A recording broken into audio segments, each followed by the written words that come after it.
So I just want to say a few words about the Board of Education. I told a couple of folks on this call already that I first met Mauricio and Anna at an event, at the Hispanic Chamber of Commerce event for Brooke Learman.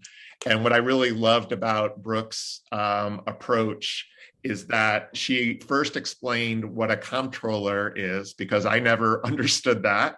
And after hearing her, I now at least understand what a comptroller does, and I realize why Brooke is such a strong candidate for that role. I think the same is true for the Board of Education. In the short time that I've sat in the seat since really just January, so about 3 months, I've realized that very few people actually know what the Board of Education does. And so I'd like to just spend a couple of minutes on that and then explain why I think that I am uniquely qualified to fill that seat.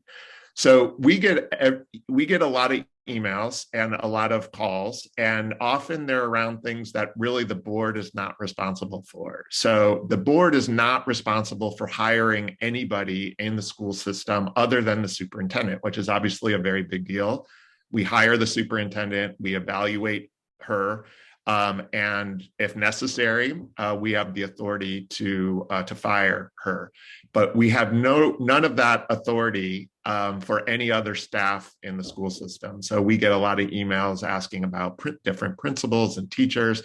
That's not the board's role. The board is really at the policy and governance level for the school district, and it's important that we maintain that division between policy, governance, and budget on the one hand, and really leave the management to the superintendent and her team.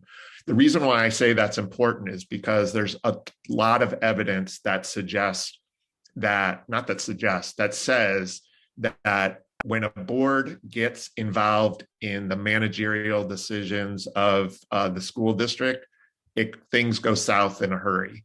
And I think a lot of folks who run for the board, and even a couple who are on the board, sometimes forget that. And I think it's important, the perspective that I bring, because I've been counseling, advising superintendents and school boards now for about 18 years. And I see the trouble that you can get into when the school board is trying to make decisions that they're not supposed to be making. It creates incoherence in the school system, and that leads to dysfunction in a school system.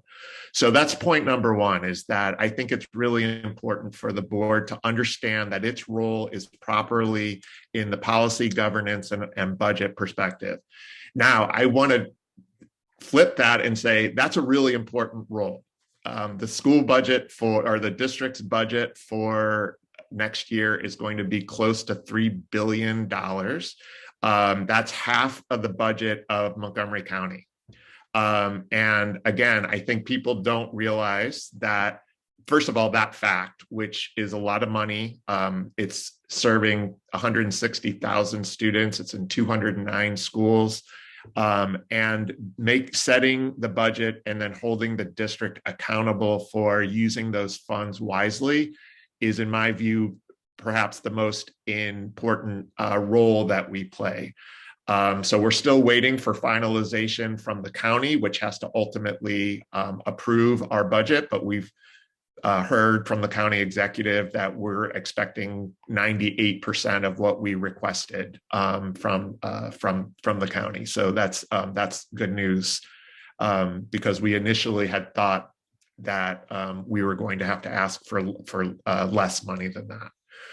So in addition to the budget and hiring of the superintendent, the other aspect of the school board, or the other important role that the board plays, is to set the vision for the district. So what does that mean? And how do you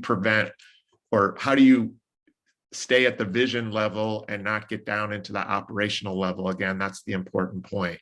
So for the vision, it's important for the board to set the priorities of the district, and then ask the superintendent and her team to implement those priorities. So for this coming year, the board, well, let me back up and say the board prior to me being appointed, had established a strategic plan, which I'm very supportive of. It's very focused on equity. It's very focused on addressing the mental health needs and learning loss that students have faced over the last 2 years due to the pandemic.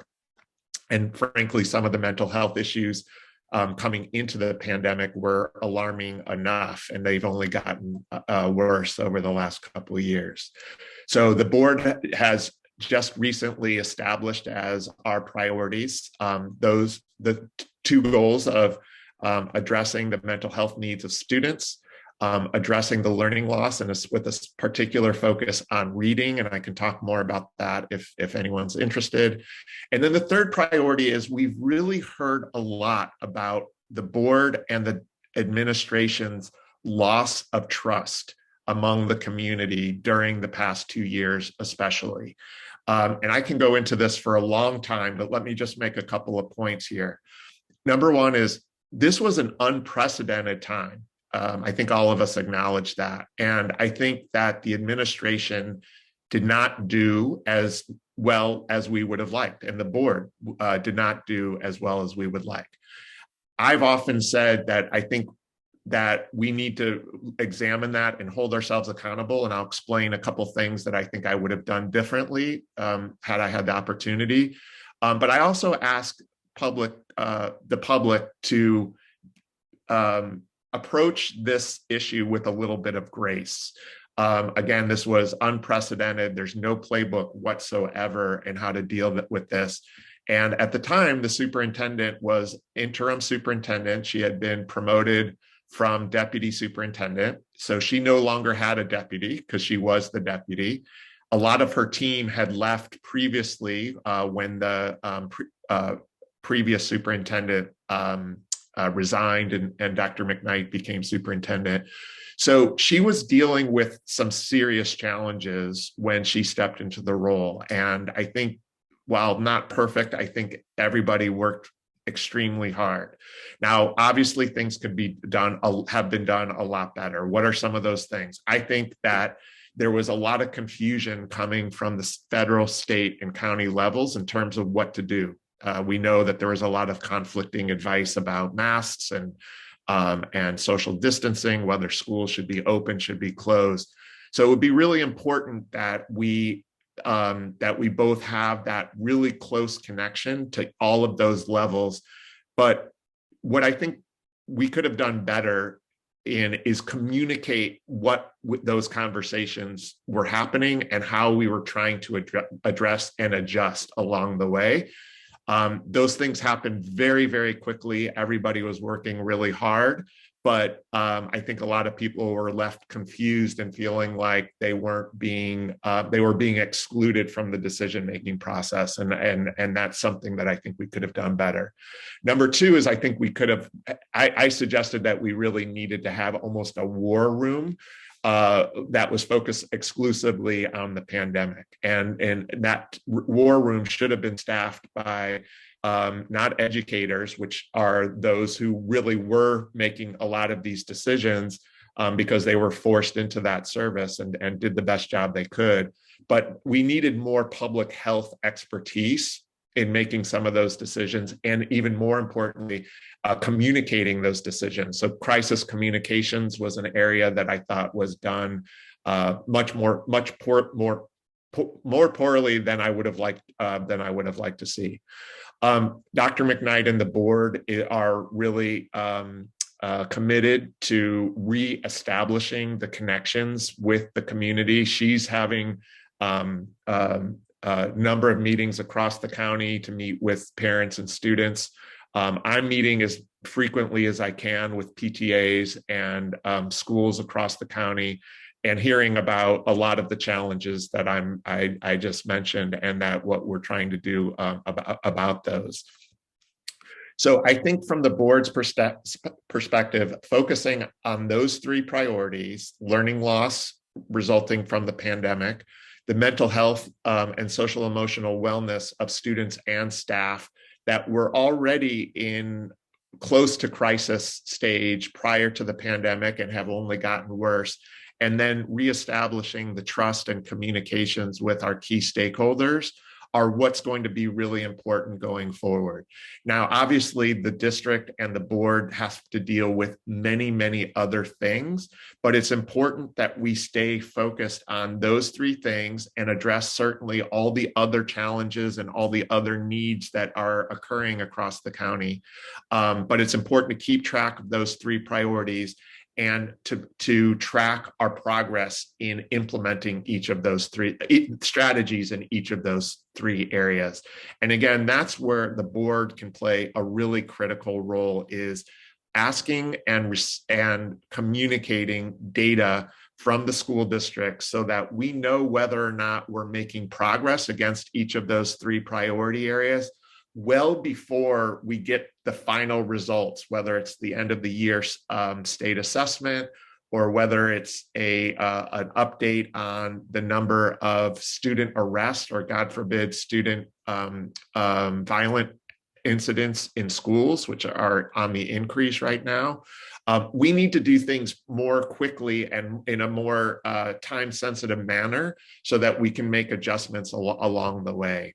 And I think my experience that Alex and Rudy and Samantha pointed out in working with school districts across the country, working with superintendents and school boards, teaching future education leaders at George Washington University, are the experiences and skill sets that are going to be really important as we're coming out of this pandemic, hopefully, and transitioning to a new superintendent, a new permanent superintendent. She's been in the seat for 2 years or so, but she's been in interim. And now that she'll be getting the full-time position, it's going to be really, really important that she has somebody on the board who understands the issues, understands how other districts are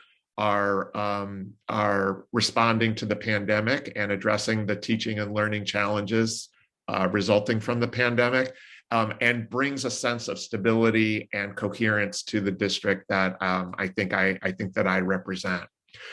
So I'm going to pause there and just see and make this more of a conversation. There's not a lot of people on the call, but I think it's really conducive to having more of a conversation. Anyone want to chime in with thoughts or questions? Well, sorry. I am keenly interested in reading, and I was thrilled that you mentioned the word. So I'd love to hear more about what the board's vision and policy around reading is. Yeah, thank you, Anne.